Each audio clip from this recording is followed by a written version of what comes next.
Ecclesiology in Three Dimensions, chapter 18. In the Creed of Nicaea, the Church is understood to be one, holy, Catholic, as in universal, and apostolic. And that understanding of the unity of the Church had prevailed for many, many centuries. But the reason why nowadays one can understand the Church, the Christian Church, in three different ways, as Catholic, Orthodox, and Reformed or Protestant, is to do with two great events, one called the Great Schism, 1054, and the second, the Reformation, which took place across the span of the 16th century, the 1500s, starting with Luther, Calvin, Zwingli and others, and including the Anglican Reform in England. These events have left Christianity, if you like, with three classic expressions, which we can talk more of in later chapters, but for now it's important to understand why. The Schism of 1054 was building up for a long time. It arguably started when Constantine, who was the emperor, decided to build a new city and a new centre of operations in Asia Minor because it was more fitting and more appropriate for his control of his empire, which extended far to the east. He built a city, called it Constantinople. Well, you would if you got that kind of power. But gradually this city of Constantinople, if you like, had its own identity, was a rival to Rome in terms of importance, and inevitably the church associated with that city became in some ways a rival in importance to Rome, which had always understood itself, since it was the place of the death of Peter, the first leader of the apostles, had always had a sort of first among equals, what's called Petrine primacy, Peter's primacy, and had held an authoritative kind of we have the last word kind of approach to ecclesiastical disputes. So you had these two great traditions that were also marked by slightly different emphases within the liturgy.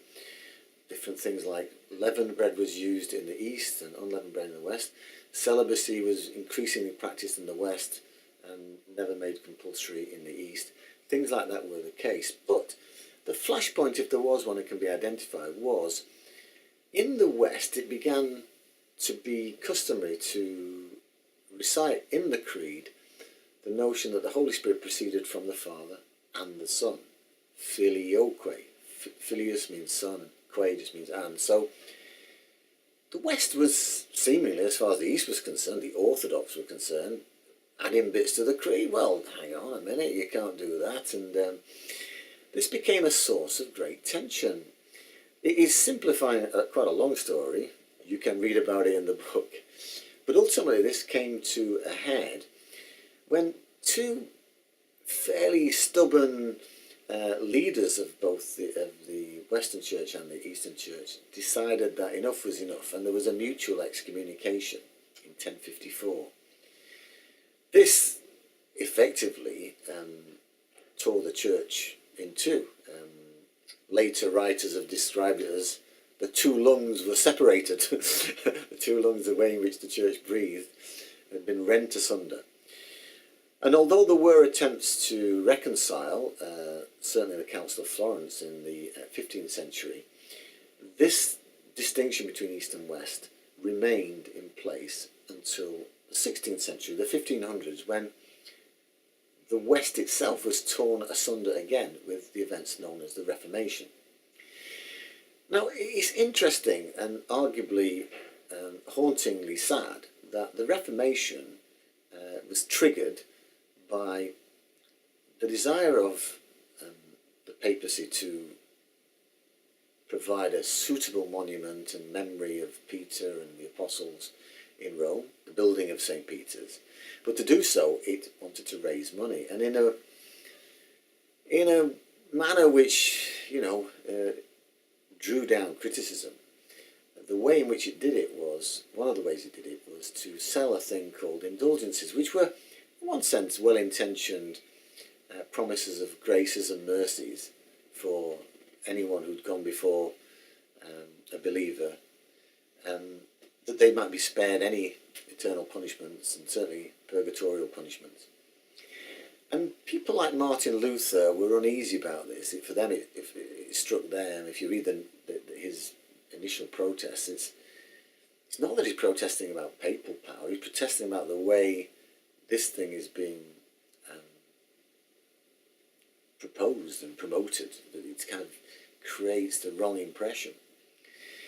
And Luther, famously, or his 95 Theses, you'd be hard pushed to put them on a church door, but the point was he did write 95 criticisms of this practice, and he circulated them in Germany, and suddenly they spread like wildfire. Before anyone knew where anyone was, including Luther, this was causing great consternation across Europe, and disagreements about not just the sale of indulgence, but purgatory, about other beliefs. Some of the issues to do with the sacraments were beginning to be raised, and it was as if once the mood had begun to take hold, it gathered momentum such that even places like England, which were notoriously orthodox, you suddenly had Henry VIII questioning papal authority. Okay, he had reason to do it because he wanted a divorce, but this questioning of papal authority was hitherto unprecedented.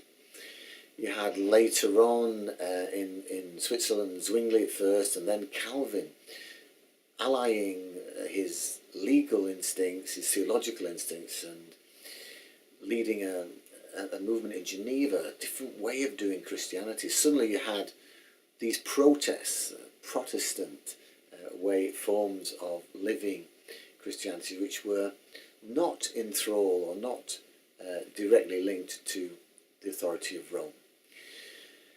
The different styles that these protests eventually crystallised into broadly come under the umbrella of Protestant or Reformed. The Anglican Church was an unusual development insofar as in the English scene, King Henry VIII's daughter Elizabeth was very fond of ceremonial, and she loved aspects of church decoration and pieties that other reformers were not at all keen on.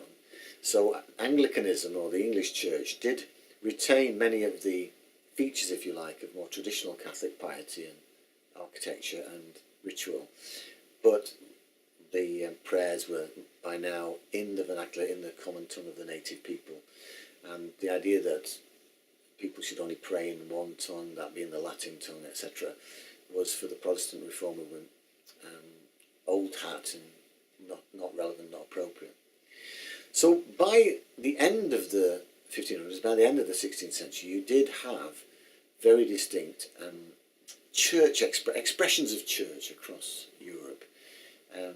You had the Orthodox Church, which was still manifestly ancient in its rituals, its liturgies, and its way of doing things. You had the Catholic Church, sometimes called the Roman Catholic Church, because associated with the Roman rite of Eucharist, etc., and its organisation around the papacy. But then you had these Reformed churches, which in their different ways accentuated something in the scriptures that was central to their self-understanding. Particularly the notion that the scriptures were the sole arbiter of the theological thinking, rather than be it the papacy or church traditions of different kinds. So you've suddenly got three different expressions, I would call, different almost interpretative communities of Christianity, which in their different ways manifest different theologies, or at least different theological priorities. And these are the three expressions that we still see to this day. We'll return to this topic when we come to interfaith dialogue and Christian and ecumenical relations, but as someone more famous than me said, that will be an ecumenical matter.